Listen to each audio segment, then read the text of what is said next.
मी काय करतोय आज मी इथं कुस्ती खेळायला आलो. मला 8 ते 10 दिवस झाले कुस्ती ठरवून. कुस्ती ठरवली मुंबईला मुंबई म्हणजे की छोटं मैदान आलं. आज पुत्र मी मुंबईमध्ये लढलोय तर छोट्या मैदानात लढलोय. आज महाराष्ट्राचे 4 महाराष्ट्र केसरी खेळले गेले. शिवराज, राशेभाऊ, विजयभाऊ, मी, किरण बगल. आमच्या 4 जणांच्या कुस्त्या घ्यायचं म्हणलं तर कुणाचंही काम नाहीये. म्हणजे की आपली मिनी महाराष्ट्र केसरी स्पर्धा पार पडलेली आहे. आज आपण सर्वांनी साथ दिली. आपण प्रेक्षक शांत राहिलं, मैदानाची शोभा वाढवली आणि आपले आयोजक हॅप्पी सिंग यांनी मेन महत्वाचं म्हणजे की हे मैदान पार पाडून दाखवलं. ह्याचं अभिनंदन आहे की असलं मुंबईमध्ये आपण एवढं मोठं मैदान पार पडताय म्हणजे तुमचं कौतुकच आहे की आपल्यासारखं मुंबईमध्ये कोणीही काम करू शकणार नाही. आणि सर्वात मोठं म्हणजे अण्णांना इथं बनवणं खूप कष्टाचं काम आहे. कष्टाचं काम तुम्ही केलेलं आहे. कारण की अण्णा आपल्या कोल्हापुरातल्या तालमीचे पैलवान आहेत. आपण कोणीही बोलवलं तर अण्णा लगेच हजर राहतील. आज मी एक महाराष्ट्राचा पैलवान आहे, पण अण्णांपाशी कुठलीही मी काम काढून किंवा कुठल्याही पद्धतीने किंवा सहज भेटायला जाऊ दे तर अण्णा एवढ्या प्रेमामनानं मला सुद्धा बोलतात की आपण या पैलवान बसा. आमची सेवा म्हणजे की एका पैलवानाची इज्जत करणं पैलवानाने शिकतं.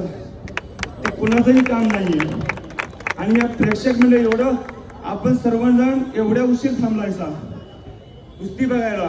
माझी बघितली, सगळ्यांची बघितली, पण आपण कशासाठी थांबला? सिटीत आहे. सिटीत कोणापाशी टाइम नसतो 1 मिनिटाला. कोण कोणासाठी सिटीत टाइम देत नाहीये. हा गावकऱ्यांचा खेळ झाला. आपण थांबला ह्या गोष्टीसाठी की आपल्या बी घरात कोणीतरी पैलवान असावं आणि असणार नक्कीच. सगळ्यांच्या कोणाच्या तरी घरात पैलवान असणार. त्याच्यामुळे एवढं पब्लिक अजूनही थांबलेलं आहे. सगळ्यांचं अभिनंदन आहे. आणि मुंबईमध्ये एवढं मोठं मैदान घेऊन खरंच तुम्ही पार पाडून दावलं. माझी इच्छा आहे की पुढच्या वर्षी ह्याच्यापेक्षाही मोठं मैदान घ्यावं. आपण महाराष्ट्रातले आम्ही 4 पैलवान मोठे खेळलोय.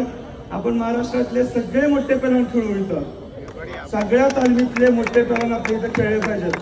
एवढं विनंती आहे की आपण कोशिश करूया. आणि परेश शेठ केसरी मित्र झालोच आता. पण परेश शेठ सदांना माझ्याकडून मागाशी पण दिले असेल तुम्हाला, पण आता एकदा कुस्ती झाल्यानंतर ना वाढदिवसाच्या मनापासून खरं शुभेच्छा. आणि आई तुळजा भवानी कायम तुमच्याकडे लक्ष देवा, तुमच्यावर आशीर्वाद असावा. धन्यवाद. खरंच मला आज इथं कुस्ती करून सगळ्यांपेक्षा 2 महिने झाले मी मैदान खेळतोय. आणि 2 महिन्यात हा पहिलं मैदान आहे माझं की माझ्या मनाला लागलं असं मैदान. मला आवडलेलं मैदान, स्वतःला मला आवडला हा मैदान आजचा. आणि आजचं शेवटचं मैदान आहे माझं. आज नंतर मी पंजाबमध्ये लढायला जाणार आहे. तर आजचं आपलं शेवटचं मैदान आहे. आणि आपल्या सर्वांनी आशीर्वाद दिला मला खूप खूप. पुढेही मी पंजाबमध्ये जाऊन आपला असाच पंजाब मी असाच आपल्या महाराष्ट्रातली मला जिंकली तीच, पण पंजाबमध्ये मी असाच मी जिंकून येणार. आपल्या सर्वांचा आशीर्वाद फक्त माझ्या संघ राहू दे. माझ्या डोक्यावर सगळ्यांनी हात ठेवा आणि मला आशीर्वाद द्या की आपला महाराष्ट्राचा पाऊल सगळ्यांच्या पुढे असावा. जय शिवाजी, जय भवानी.